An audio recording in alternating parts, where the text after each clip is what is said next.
हम हमेशा किसी और पर दोषारोपण कर देते हैं और ऐसा सदा सदा से होता आया है। वो ऑब्जेक्ट्स बदलते जाते हैं समय समय के अनुसार। एक जमाना था जब लोग ईश्वर पे दोषारोपण करते थे, भगवान ने दुनिया बनाई, अब क्या कर सकते, उसने ऐसी बनाई तो हमारा तो इसमें कोई जिम्मेवारी है नहीं, वो बनाने वाला जाने। हम अपनी कोई भूल चूक कभी देखते ही नहीं। फिर दूसरे लोग आ गए जिनको भगवान पे भरोसा नहीं था, उन्होंने दूसरे ऑब्जेक्ट्स बता दिए दोषारोपण के लिए। उन्होंने कहा ग्रह नक्षत्र जिम्मेवार हैं, और बड़ा गुणा भाग और पूरा ज्योतिष विज्ञान इस पे खड़ा हो गया। और गणित भाग देख के हमको भी लगता है कि बिल्कुल सही बात।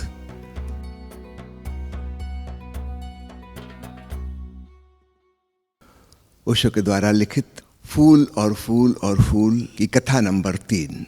एक वृद्ध मेरे पास आते हैं।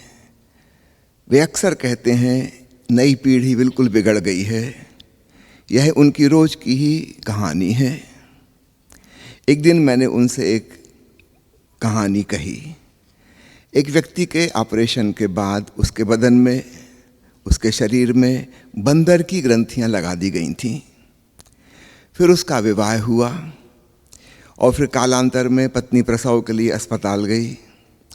पति प्रसूति कक्ष में बाहर बैठा उत्सुकता से चक्कर लगा रहा था, और जैसे ही नर्स बाहर आई उसने हाथ पकड़ ली और कहा, भगवान के लिए जल्दी बोलो, लड़का हुआ या लड़की। उस नर्स ने कहा, इतने अधीर मत होइए, वह पंखे से नीचे उतर आए तब देख के बताऊं। वह व्यक्ति बोला, हे भगवान, क्या वह बंदर है? और फिर थोड़ी देर तक वह चुप रहा और पुनः बोला, नई पीढ़ी का कोई भरोसा नहीं बचा। लेकिन यह तो हद हो गई कि आदमी से और बंदर पैदा हो। उसने यह सब तो कहा, लेकिन एक बार भी यह नहीं सोचा कि यह नई पीढ़ी आकस्मिक नहीं आ गई है और बंदर की ग्रंथियां स्वयं उसके शरीर में ही लगी हुई हैं, जिनका कि यह स्वाभाविक परिणाम है। लेकिन पुरानी पीढ़ी नई पीढ़ी को दोष देती है और नई पीढ़ी फिर और आगे आने वाली नई पीढ़ी को दोष देती है, और इस प्रकार विग्रंथियाँ सुरक्षित बनी रहती हैं, जो कि मनुष्य की सारी विकृतियों के मूल में हैं। और यह क्रम सदा से चलता चला आया है। पुरानी से पुरानी किताबें यही कहती हैं कि नई पीढ़ी बिल्कुल बिगड़ गई है, लेकिन जब तक यह बात कही जाती रहेगी तब तक नई पीढ़ियाँ और बिगड़ती ही रहेंगी। हाँ, किसी दिन जब कोई पीढ़ी इतनी समर्थ और साहसी और समझदार होगी कि वह कह सके कि हमारी पीढ़ी ही रुग्ण और बीमार है, तो शायद वह स्वयं की उन ग्रंथियों को खोज सके जो कि दुर्भाग्य की काली छाया की भांति मनुष्य का पीछा कर रही हैं। और एक बार उन ग्रंथियों की खोज हो सके तो उनसे मुक्त होना कठिन नहीं है। वस्तुतः तो उन्हें जान लेना ही उनसे मुक्त हो जाना है। छोटी सी इस हास्यप्रद कहानी में पूरी मनुष्य जाति की कहानी का सार संक्षेप आ गया। हम हमेशा किसी और पर दोषारोपण कर देते हैं और ऐसा सदा सदा से होता आया है। हाँ, वो ऑब्जेक्ट्स बदलते जाते हैं समय समय के अनुसार। एक जमाना था जब लोग ईश्वर पे दोषारोपण करते थे, भगवान ने दुनिया बनाई, अब क्या कर सकते, उसने ऐसी बनाई तो हमारा तो इसमें कोई जिम्मेवारी है नहीं, वो बनाने वाला जाने। कुछ भूल चूक है तो उसकी भूल चूक होगी। हम अपनी कोई भूल चूक कभी देखते ही नहीं। फिर दूसरे लोग आ गए जिनको भगवान पे भरोसा नहीं था, उन्होंने दूसरे ऑब्जेक्ट्स बता दिए दोषारोपण के लिए। उन्होंने कहा ग्रह नक्षत्र जिम्मेवार हैं। जिस घड़ी में जन्म हुआ उसी समय पूरी कहानी तय हो गई थी और ये सब होना ही था। ग्रह नक्षत्र खराब हैं, तारों का दोष है, ग्रहों का दोष है, और बड़ा गुणा भाग और पूरा ज्योतिष विज्ञान इस पे खड़ा हो गया। और गणित भाग देख के हमको भी लगता है कि बिल्कुल सही बात। भगवान की बात उतनी हजम नहीं होती थी कि उसने खराब दुनिया क्यों बनाई, खराब लोग क्यों बनाए, मगर ये गुणा भाग ये तो मनुष्य का ही गणित का विस्तार है। और इतने प्रमाण उसके मिल जाएंगे कि बिल्कुल सही कह रहे हैं। और हमारी जिम्मेवारी से हमारा छुटकारा हुआ। हमारे कंधे पर कोई उत्तरदायित्व तो नहीं है, ग्रह नक्षत्रों का दोष है। कोई भाग्य विधाता को दोष दे रहा है, कोई कह रहा है पिछले जन्मों के कर्मों का परिणाम है। न किसी ने भगवान को देखा, न ग्रह नक्षत्र के दशा कोई जानता है, न पिछले जन्म की किसी को पता। मन गढ़ंत कहानियां किए होंगे कुछ दुष्कर्म पिछले जन्म में, उसकी सजा भुगत रहे हो। और हमारे सारे दुखों की व्याख्या हो गई पिछले जन्म के कर्म से, और हम संतुष्ट हो गए, प्रसन्न हो गए। तो फिलहाल तो हमें कुछ करना नहीं है, जो करना था वो हम कर चुके, भूल चूक पुरानी है, अब तो उसके प्रारब्ध है, जो भाग्य में लिखा है वो भुगतना पड़ेगा। तो कर्म का सिद्धांत आ गया, भाग्य का सिद्धांत आ गया। सुनने में ऐसा लगता है कि भाग्यवाद और कर्मवाद एक दूसरे के विपरीत हैं, सुनने में ऐसा लगता है, लेकिन दोनों का कुल मिला के एक ही परिणाम है कि फिलहाल हम जिम्मेवार नहीं हैं। भाग्यवाद ने भी हमको जिम्मेवारी से मुक्त कर दिया, कर्मवाद ने भी हमको जिम्मेवारी से मुक्त कर दिया। फिर धीरे धीरे ये बातें पुरानी पड़ने लगी, लोग नास्तिक होने लगे, इनसे भरोसा उठने लगा। फिर आए मनोवैज्ञानिक और उन्होंने कहा कि बचपन में जिस प्रकार का लालन पालन किया गया था वहीं गलती हो गई। गलत संस्कार, गलत कंडीशनिंग, सबकॉन्शियस माइंड बचपन में निर्मित हो गया और उसकी वजह से सारे कष्ट भुगतने पड़ रहे हैं। फिर हमको राहत मिली, सारा दोष माता पिता का था,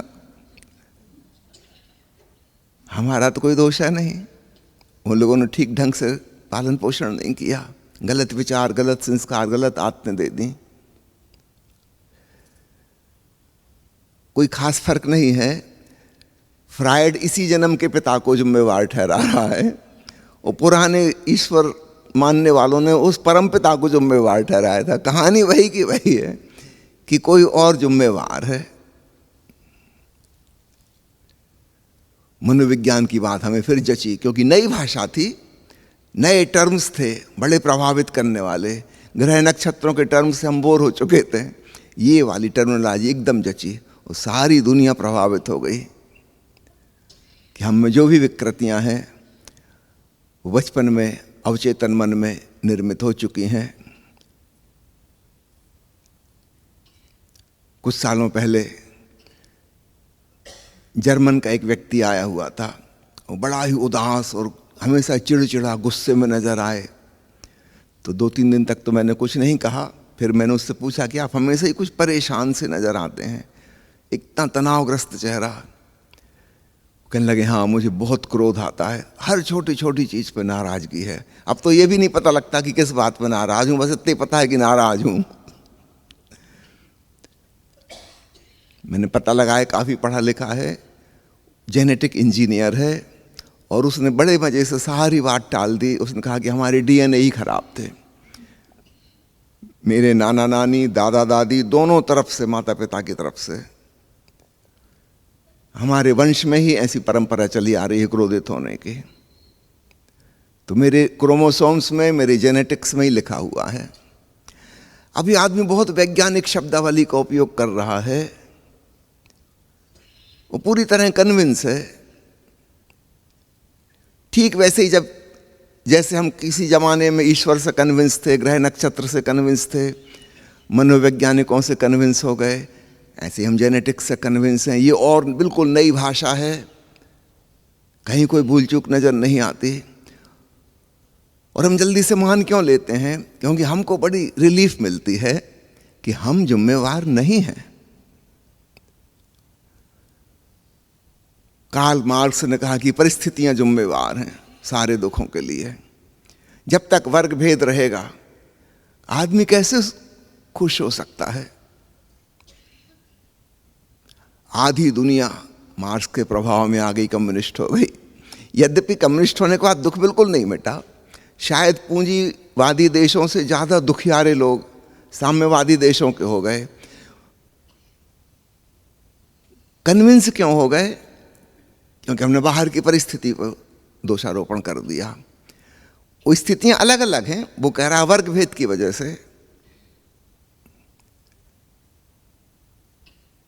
राजा महाराजाओं के खिलाफ सारी दुनिया में धीरे धीरे विद्रोह छिड़ गया कि जब तक ये राजा प्रजा रहेंगे अत्याचार होता रहेगा, जुल्म होता रहेगा, हम कैसे प्रसन्न हो सकते हैं, खत्म करो राजा महाराजाओं को।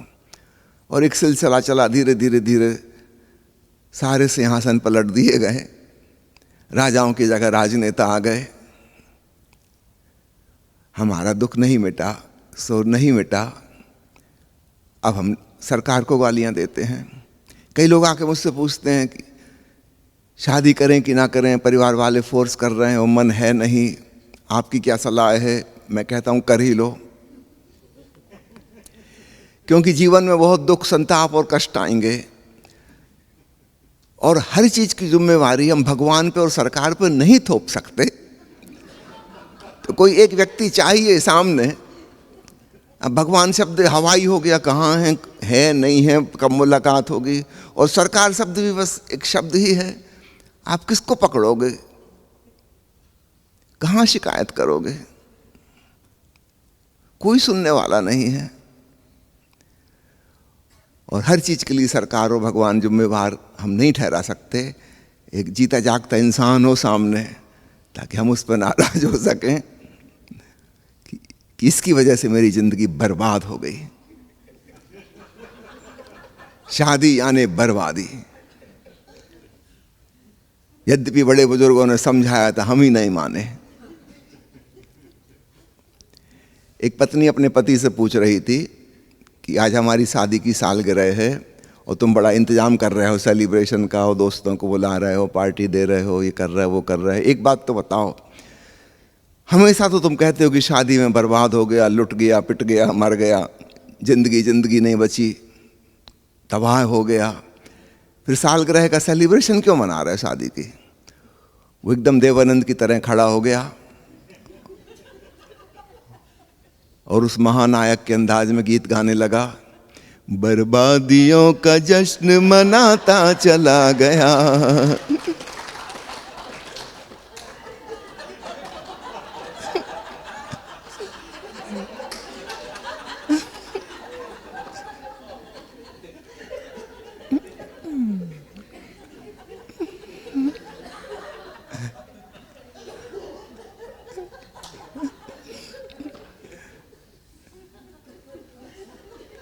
एक आध्यात्मिक साधक को इस बात के प्रति खूब सचेत होना चाहिए, मेरे जिंदगी के लिए मैं स्वयं जिम्मेवार हूं।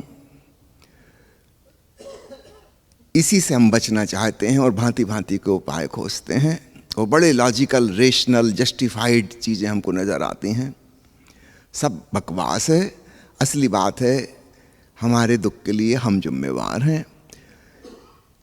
ये मानना कठिन पड़ता है, लेकिन इसमें से रास्ता निकलता है कि अगर मैं ही जिम्मेवार हूं तो मैं परिवर्तन कर सकता हूं। अगर भगवान जिम्मेवार है, ग्रह नक्षत्र जिम्मेवार हैं, जेनेटिक्स जिम्मेवार है, अर्थव्यवस्था जिम्मेवार है, राजा महाराजा जिम्मेवार हैं, कोई और जिम्मेवार है, पिछले जन्म के कर्म जिम्मेवार थे, तो हमारे हाथ में तो कुछ बचता ही नहीं करने को। तो स्वतंत्रता और जिम्मेवारी एक साथ आएंगे, फ्रीडम एंड रिस्पॉन्सिबिलिटी। क्योंकि हम रिस्पॉन्सिबिलिटी से बचना चाहते हैं, इसलिए हम अपनी फ्रीडम खो देते हैं।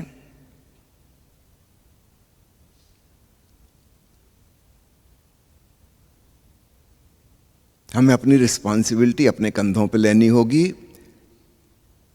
इसका उजला हुआ पक्ष है कि हमको फ्रीडम भी मिलेगी, हम चेंज कर सकते हैं। दुनिया को तो हम नहीं बदल सकते, भगवान का इरादा नहीं बदल सकते, अर्थव्यवस्थाएं हम नहीं उलट पुलट कर सकते, लेकिन एक व्यक्ति है जिसके भीतर को हम बदल सकते हैं, वो हम स्वयं हैं। काश इतनी बात समझ में आ जाए अपनी जिंदगी के अनुभवों से, दूसरे के कहने से नहीं। वहां से रूपांतरण की शुरुआत होती है। फिर हम एक एक चीज का निरीक्षण करते हैं अपने भीतर, क्योंकि अब दूसरों पर से हमारी नजर हट गई। वो क्या कहते हैं, क्या करते हैं, उनकी वो जाने। हम अपने भीतर देखें और जैसे ही हमें समझ में आता है कोई चीज़ का गलत परिणाम आ रहा है, इससे दुख उत्पन्न होता है, इससे उदासी आती है, इससे बेचैनी होती है, इतना जानना पर्याप्त होता है, ज्ञान ही रूपांतरण बन जाता है। वो अनजाने में बेहोशी में चल रहा था तो चलता जा रहा था।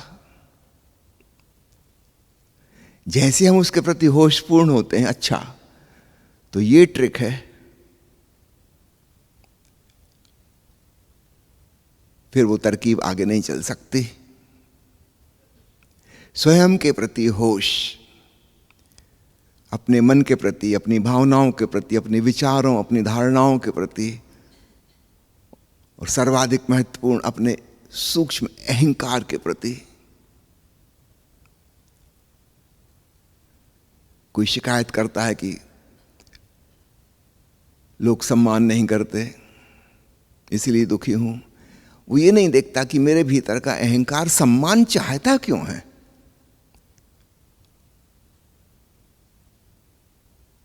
ये चाहत अगर ना हो तो कोई फर्क नहीं पड़ता। मुल्ला नसरुद्दीन एक धर्मगुरु की सभा में गया था और गुरुजी समझा रहे थे कि ऐसी जगह नहीं जाना चाहिए जहां तुम्हारी इज्जत ना हो, वहां कदम भी ना रखना चाहिए। नसरुद्दीन उठ कर खड़ा हो गया, उसने कहा महाराज अगर मैं अपने घर ना जाऊं तो फिर कहां जाऊं?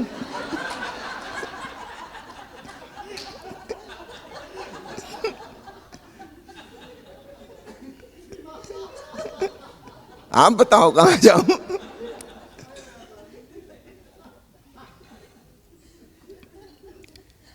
दूसरा मेरी इज्जत करे, यह चाहत, इसको अपने भीतर देखो, इसके प्रति ऑब्जर्वेशन करते ही यह चाहत विदा हो जाएगी। समझ में आएगा कोई क्यों मेरी इज्जत करे। और तब किसी की उपेक्षा, किसी की अपमान, किसी के द्वारा की गई बेइज्जती कोई मायने नहीं रखते। अब हमारे भीतर वो घाव नहीं बचा जिसको छूने से तकलीफ होती है। बार बार हम अपनी तरफ लौटें, अपनी तरफ देखें कि मेरे भीतर ऐसी कौन सी चीज़ है, मैं उसको बदलूं ताकि दोबारा भविष्य में ये घटना ना घटे। धीरे धीरे धीरे परिवर्तन का एक सिलसिला शुरू होता है। हम ज़्यादा से जागृत होते चले जाते हैं और हमारे भीतर से वे दुख के सारे बिंदु विदा हो जाते हैं, क्रोध के सारे बिंदु विदा हो जाते हैं, भय के सारे बिंदु विदा हो जाते हैं। और तब हमारा नारकीय जीवन स्वर्ग जैसा हो जाता है। यह प्रत्येक का हो सकता है। स्टार्टिंग पॉइंट यही है कि दोषारोपण किसी अन्य पर नहीं, स्वयं पर खोजो। हो सकता है जल्दी वो कारण ना मिले, लेकिन अगर तुमने गौर किया और दूसरों से नज़र हटी और अपने ऊपर नज़र रही, जल्दी ही वह चीज़ें मिलने लगेंगी जहाँ से तकलीफ़ शुरू होती है। और एक बार पता चल गया कि ये वजह है, फिर वो वजह टिक नहीं सकती, वो विदा हो ही जाएगी।